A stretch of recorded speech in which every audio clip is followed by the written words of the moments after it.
just continue to be authentic, embracing who I am.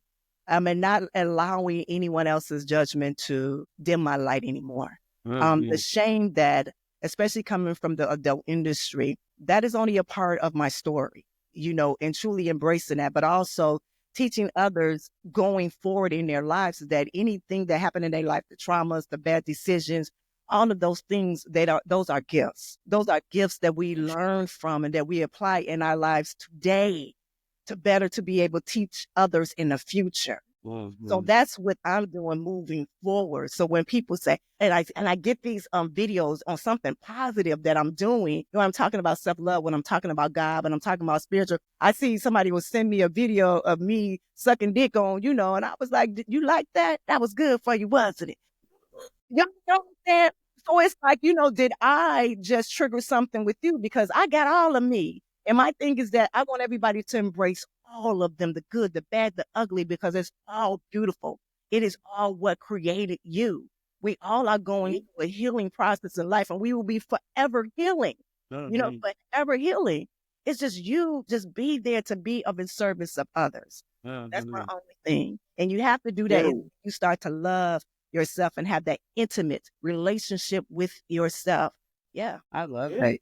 You said, I noticed on your page that you are doing a glow up series and you're dealing with vertigo. That's something I wanted to definitely get into because I know there are so many people that are dealing with that. Can you tell us how you've been working through that and what are some of the steps that you are taking to kind of help yourself to that glow up? Yeah, it's been very challenging with it. Today is a good day. Actually, before it's a good day. Let's just say it's a good day. Because before this, I was laying down. I had to lay down for a few hours. I had about 3 interviews earlier for the Season of Self-Love podcast that I had earlier. And the interchange with energy is one thing, but also with my vertigo has triggered. And that's because I've been hard-headed. That's why I have been hard-headed with certain things, and it had came to pass. It's certain things that I need to eat and stay away from.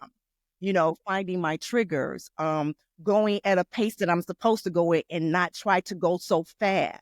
A lot of times we want to be so successful and so perfect that we got go, and not knowing that stress for me, it triggers vertigo. I didn't know what it was. I remember I was in there helping my mom. My mom was diagnosed with dementia a few years ago.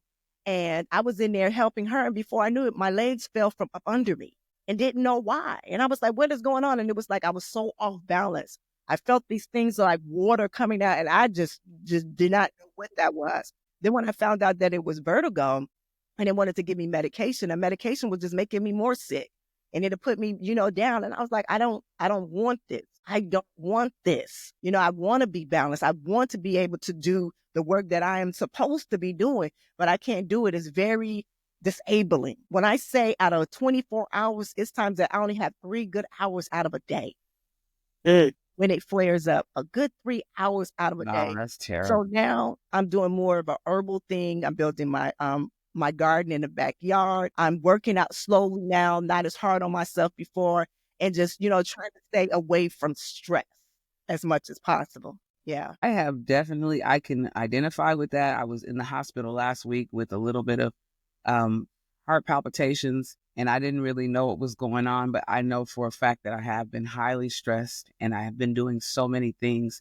And just getting older, there is a thing where we want to be successful, but it is very hard to slow down. And I would love for you to maybe give some tips to a few people, just like a few of the things that you're doing for us, because the Glow Up series seems like it's going to be something that people would be really, really interested in.